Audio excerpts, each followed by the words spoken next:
मेरे देशवासियों, अगर आप फॉरेक्स ट्रेडर हैं और इंडिया में रहकर काम कर रहे हो, फ्यूचर में आने वाले समय में आपके साथ क्या क्या हो सकता है, इस वीडियो में आपको पता चलेगा। अच्छा, एक बात आप लोग बताइए कि दुबई में आके रह रहा हूँ, यहाँ एमिरेट्स आईडी बना रहा हूँ, फिर यहाँ आकर फॉरेक्स ट्रेडिंग कर रहा हूँ, और कुछ लोग ऐसे हैं जो इंडिया में रह के फॉरेक्स ट्रेडिंग कर रहे हैं। तो इन दोनों में डिफरेंस क्या है? बहुत सारे यूट्यूबर ऐसे हैं जो दुबई में रह रहे हैं, यहाँ पर फॉरेक्स ट्रेडिंग करते हैं, फॉरेक्स ट्रेडिंग आप भी करते हो वहाँ पर। तो हम दोनों में डिफरेंस क्या रहा, ये जानना बहुत ज़रूरी है। इंडिया में रहकर फॉरेक्स ट्रेडिंग करते हो, कहीं ना कहीं कभी ना कभी जब आप देखो, अगर चिंदी चोरी करनी है तो ठीक है, कोई दिक्कत नहीं, छोटा मोटा काम करते रहो। लेकिन जब आप बड़े स्केल पर जाओगे और फिर आपको एक दाग लग सकता है जिसको बोलते हैं मनी लॉन्ड्रिंग। फॉरेक्स ट्रेडिंग को हम एक बार जीरो से समझते हैं। फॉरेक्स ट्रेडिंग करने के लिए आपको क्या चाहिए होगा? पैसा, ग्रीन बक, हरे हरे नोट। तो वो हरे हरे नोट कौन से वाले? INR वाले नहीं। INR क्या है? INR है हमारी एक फिएट करेंसी। डॉलर क्या है? Fiat currency. दिरहम क्या है? Fiat currency. ये हरे हरे नोट है। अब इसमें क्या होता है, हम इनसे फॉरेक्स ट्रेडिंग नहीं कर सकते। हमें क्या करना? INR से तो स्पेशली नहीं कर सकते हो, दिरहम से कर सकते हो। और दिरहम से ट्रेड करने के लिए, गोल्ड खरीदने के लिए, इंटरनेशनल गोल्ड खरीदने के लिए XAU USD जिसको बोलते हैं, जो पेयर है, हमें पहले दिरहम को डॉलर में कन्वर्ट करना होता है या दिरहम को USDT में कन्वर्ट करना होता है। अब ये USDT क्या है? USD तो डॉलर हो गया, और T लग गया तो इसका मतलब ये क्रिप्टो हो गया। USD हो गया हमारा fiat currency, Hare Hare note, green बक्स जिसको बोलते हैं। लेकिन T लग गया USDT, तो ये हो गया क्रिप्टो करेंसी। अब क्रिप्टो करेंसी को हम हरे हरे नोट में बदल नहीं सकते हैं। हम ऐसा कर सकते हैं कि एक क्रिप्टो करेंसी के बदले एक हरा नोट ले लो। कैसे? जैसे एक डॉलर के बदले हमारा एक USDT है, लेकिन एक डॉलर के बदले जो एक USDT होता है उसमें थोड़ा सा चेंज होगा। कैसे? जैसे मान लीजिए अगर हमारा एक डॉलर 84 या 85 रुपये का है, तो आपको USDT मिलेगा 3, 4, 5 रुपये महंगा। डिपेंड करता है कि आप कहाँ से ख़रीदते हो। अगर आप दुबई से ख़रीदते हो तो आपको मान लीजिए 87, 88 का पड़ेगा। दुबई से ख़रीदने का मतलब ये नहीं कि आप दुबई आके ख़रीद रहे हो। दुबई से ख़रीदने का मतलब ये है कि आप दिरहम से USDT परचेज़ कर रहे हो, आपको सस्ता पड़ेगा। और अगर आप INR से USDT खरीदते हो तो आपको 2-3 रुपये और महंगा मिलेगा। ऐसे ही आप अगर इंडोनेशिया में ख़रीदते हो तो थोड़ा आपको और महंगा मिलेगा। सबसे ज़्यादा जो मैं देखता हूँ डिमांड कहाँ पर है USDT की, वो है इंडिया में। अब इंडिया में डिमांड है तो मैं क्यों ये बोल रहा हूँ आप लोगों को कि मैं बिना एमिरेट्स ID के इंडिया वालों के साथ डील नहीं करूँगा, मतलब अपने भारतीयों के साथ में डील नहीं करूँगा। रीज़न समझिए आप, इसके पीछे का कारण क्या है। अभी के लिए तो ये बड़ा आपको समझ नहीं आएगा, लेकिन कुछ समय पश्चात आपको समझ आ जाएगा, जब ये बड़े बड़े जो यूट्यूबर है, जो इन्फ्लुएंसर है, अपने इंडियंस को अट्रैक्ट करने की कोशिश करते हैं, उन पर गाज गिरेगी। और ये मैं जो बोलता हूँ बहुत सोच समझ कर, उसको एनालाइज करके तभी बोलता हूँ। मेरी बात के पीछे जो एनालिसिस है वो मैं जानता हूँ, और जो मैं कह देता हूँ वो सत्य भी हो जाती है। कैसे? अभी मैं समझाता हूँ। अपने इंडिया में क्रिप्टो हम खरीद सकते हैं, लेकिन हमें सरकार को बताना पड़ेगा। लेकिन आप लोग क्या करते हो? आप क्रिप्टो खरीदते तो हो, लेकिन सरकार को नहीं बताते हो। आप करते क्या हो? आपने कुछ कैश उठाया, किसी को दिया, उसको बोला मुझे USDT दे दो, उसने आपको USDT दे दिया, आपने उसको कैश दे दिया। अब सरकार की नज़र में तो ये नहीं है। जब सरकार की नज़र में कोई चीज़ नहीं होती है तो उसको सरकार मान लेती है ये क्राइम है, और उस क्राइम का नाम क्या है? उसका नाम है मनी लॉन्ड्रिंग। आप यहाँ का पैसा, आप इंडिया का पैसा हो सकता है कि क्रिप्टो के ज़रिए, क्रिप्टो में कन्वर्ट करके उसको बाहर भेज रहे हो, या हो सकता है एक दूसरा ब्लेम और क्या लग सकता है, अगर बहुत बड़ा स्केल हो, जब तुम ज़्यादा समझदार बन जाओ, तुम सोचते हो कि सरकार की आंखों में धूल झोंक देंगे, सरकार को कुछ पता नहीं लगेगा, और बड़े स्केल पे काम करोगे, तो सरकार में जो बैठे हैं ना IAS IPS, वो बेवकूफ़ नहीं है, वो फ्री की तनख्वाह नहीं ले रहे। उनको पता है ये अगर क्रिमिनल है, इसका क्रिमिनल माइंड है, तो उस क्रिमिनल माइंड को पढ़कर उसका एक ऐसा सॉल्यूशन निकालते हैं और जब वो सॉल्यूशन निकालते हैं उस सॉल्यूशन पर आपको ऐसी बड़ी चोट लगती है जो कि आप कभी बाहर नहीं निकल पाओगे। समझ गए? जैसे अगर मान लीजिए जाने अनजाने आपके ऊपर ब्लेम लग गया कि टेरर फंडिंग का, तो आप क्या करोगे? अब आपको थोड़ा ही पता है कि टेरर फंडिंग हो रही है या नहीं। कोई एक आतंकवादी आ गया आपके पास में और उसने कहा कि भाई मेरे पास USDT आप INR दे दो। आपने उसको INR दिया, उसने USDT आपको दिया, आपके पास USDT आ गया और आपने INR उसको दे दिया। उस INR को, उस पैसे को उसने जो आपने उसके नीचे जो स्लीपर सेल है ये सब है वहाँ पर उसने दे दिया उनको। तो जाने अनजाने क्या हुआ आपसे एक कुकर्म हो गया, एक ऐसा कर्म हो गया, एक ऐसा कार्य हो गया जो कि टेरर फंडिंग में आ गया। जैसे एक ताज़ा एग्जांपल बता देता हूँ आपको। ज्योति मल्होत्रा का केस आपको पता है। वो एक ट्रैवल व्लॉगर थी, पाकिस्तान गई, 3 बार गई, या लव जिहाद हुआ या कुछ भी हुआ। अब उसको नहीं पता कि वो क्या कर रही है, लेकिन जो वो बंदा है मेन जो ऊपर बैठा है जिसने वो सारी रचना रच रखी है और वो उससे अपना काम करा रहा है, वो तो वही 2 लोग जानते हैं। या फिर आने वाले समय में जब NIA का डंडा पड़ेगा तो फिर सब जान जाएंगे। अब क्या है कि उसको पता नहीं कि उसने क्या किया, लेकिन जाने अनजाने क्या काम हुआ है, उससे एक ऐसा कार्य हो गया जो कि देशद्रोह के अंदर वो आ गई। ठीक ऐसे ही जब आप USDT का काम करेंगे आपके ऊपर टेरर फंडिंग, मनी लॉन्ड्रिंग, ये 2 चीज़ें लग सकती है। अच्छा, आपने एक चीज़ देखी है, मैंने कभी किसी ब्रोकर को प्रमोट नहीं किया।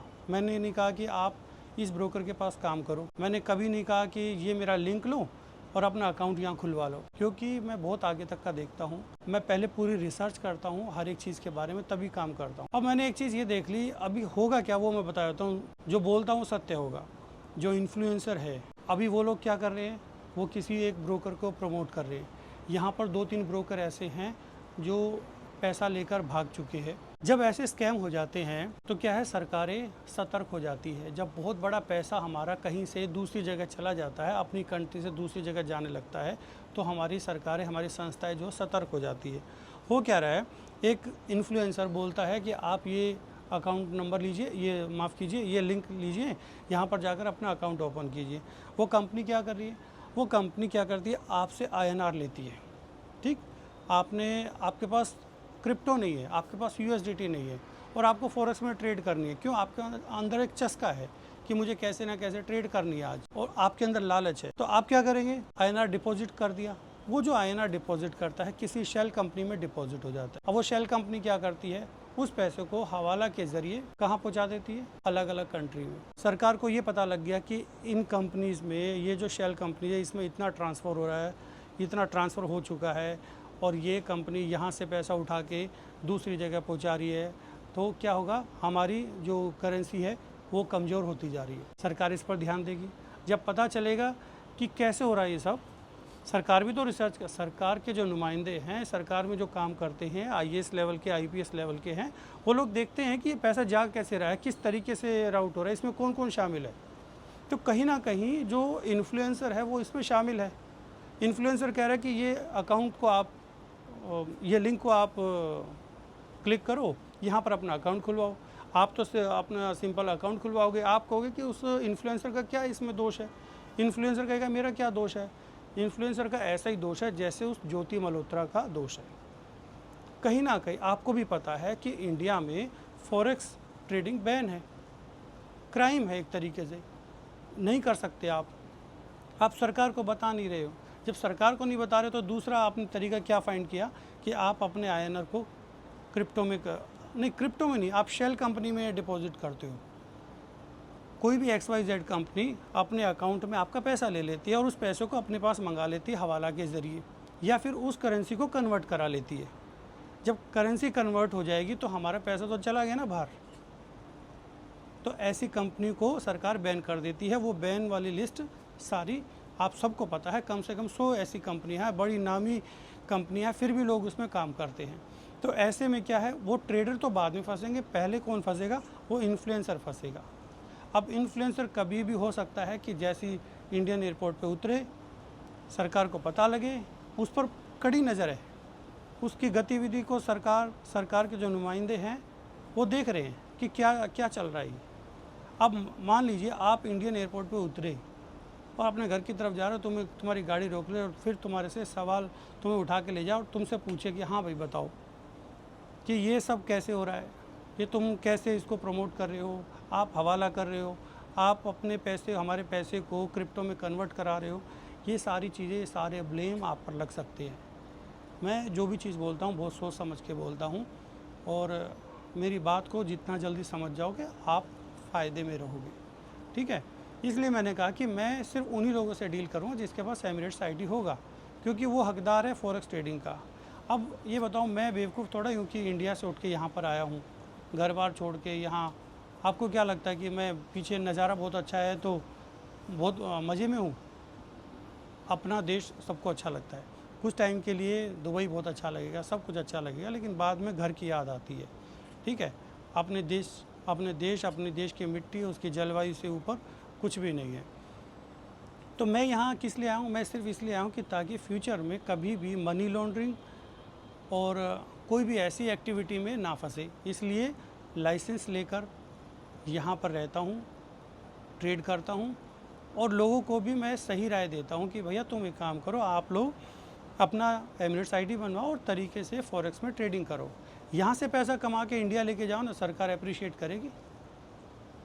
मतलब आप यहाँ की करेंसी को अपने भारत में लेके जा रहे हो, भारत की करेंसी को आप स्ट्रॉन्ग कर रहे हो, लेकिन आप कर क्या रहे हो? आप उल्टा कर रहे हो, भारत की करेंसी को बाहर भेज रहे हो, ठीक है।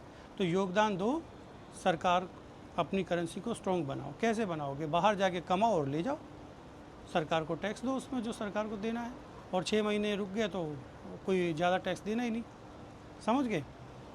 एक सर्टेन अमाउंट पर टैक्स नहीं देना, लेकिन जब बहुत ज़्यादा कमा लोगे तब तो सरकार भी थोड़ा बहुत मांगती है और वो आपको देना भी चाहिए। यही बात मैं आप लोगों को कहना चाहता था कि जो ये इन्फ्लुएंसर है, ये लोग अपने फ़ायदे के लिए काम करते हैं। फ्यूचर में जो इन्होंने फ़ायदा जो कमाया है वो सब कुछ कब चला जाएगा पता भी नहीं चलेगा। सतर्क रहो, सावधान रहो और चीज़ों को समझो। हम लोग यहाँ पर आके ट्रेड कर रहे हैं तो कोई बात होगी, आप लोग वहाँ ट्रेड कर रहे हो, छोटा मोटा काम कर रहे हो, चिंदी चोरी है ये तो, बस ऐसा काम मत करो। अगर बड़ा काम करना चाहते हो तो तरीके से करना है, एमिरेट्स आईडी बनाना है और ट्रेड करना है। और एमिरेट्स आईडी ही क्यों, दूसरी कंट्री में भी तो कर सकते हो आप, ऑस्ट्रेलिया में बैठ के भी कर सकते हो, वहाँ चले जाओ, वहाँ का पीआर ले लो, वहाँ पर जॉब कर लो, वहाँ अकाउंट खुलवा लो, तब भी ट्रेड कर सकते हो, ऐसा कर सकते हो ना। दुबई है क्यों, आप लोग ये सोचते होंगे। तो दुबई आने का मतलब ये है कि यहाँ पर टैक्स नहीं है, आपने जितना कमाया आपके अकाउंट में आया उस पर कोई टैक्स नहीं है, इसलिए सब लोग दुबई में आके फॉरेक्स ट्रेडिंग करते हैं। ये सबसे बड़ा रीज़न है दुबई का, टैक्स नहीं लगता है, सेफ़ हो, सिक्योर हो। आप जब चलोगे आपके आसपास से पता नहीं कितने करोड़पति गुजर जाएंगे, आपको पता भी नहीं। आपसे बड़े बड़े महारथी यहाँ बैठे हैं और ऐसे ही चलते बिल्कुल खुला, ना कोई निश्चिंत होकर घूमते, कोई किसी चीज़ का चोरी चकारी का डर नहीं, कोई थ्रेट नहीं, कुछ नहीं। तो ये बहुत सेफ़ कंट्री है, इसलिए यहाँ पर आकर लोग रहते हैं और अपना फॉरेक्स ट्रेडिंग करते हैं। यहाँ से कमाओ और फिर इंडिया लेके जाओ, ये एक तरीका है। जितना जल्दी इस चीज़ को समझ लोगे उतना फ़ायदे में रहोगे, और जितना आप अपनी करेंसी को USDT में कन्वर्ट करते रहोगे, एक ना एक दिन कभी ना कभी एक पूरी चेन बनेगी, आप उसमें धरे जाओगे। जब जो बेचने वाला है वो बताएगा कि मैंने इसको बेचा है, फिर एक दिन क्या होगा कि ठीक है, वही लोग कहेंगे कि तुम ठीक है बेचो, दोबारा से उसको बुलाओ। जब आप आओगे पैसा लेकर वहाँ पहुँचोगे, एक टीम आके पकड़ेगी कि आप इससे USDT खरीद रहे हो, अपने ब्लैक के पैसे को तुम USDT में कन्वर्ट कर रहे हो। आजकल तो यही चल रहा है कि घर में अगर 2, 4, 5, 10 करोड़ पड़ा है तो वो तो सेफ़ नहीं है, लेकिन उसमें अगर आप क्रिप्टो ले लेते हो तो सेफ़ हो। किसको पता क्रिप्टो कहाँ है, आपके वॉलेट में है, लेकिन कैश तो दिख जाएगा। तो आप इस पैसे को क्रिप्टो में कन्वर्ट कर रहे हो, मनी लॉन्ड्रिंग कर रहे हो, धरे जाओगे। तो हम इन लड़कियों को दस्तयाब किया और उनसे पूछा, तब इन्होंने बताया कि भाई ये USDT का है और हम इस तरीके से कारोबार करें। इसमें 2 लड़के शामिल हैं, एक अनिल और एक जीताराम उर्फ जीतू। इन दोनों से जब पूछताछ की गई तो बताया कि अनिल नाम का जो लड़का है वो ये USDT खरीदने आया था, और जीताराम है जो बीच में बिचौलिया था। इनका जो मास्टरमाइंड जो यूएसडीटी जो बेचना था वो रोहित धनवानी नाम का लड़का है, तो वो इनको यूएसडीटी बेचना था।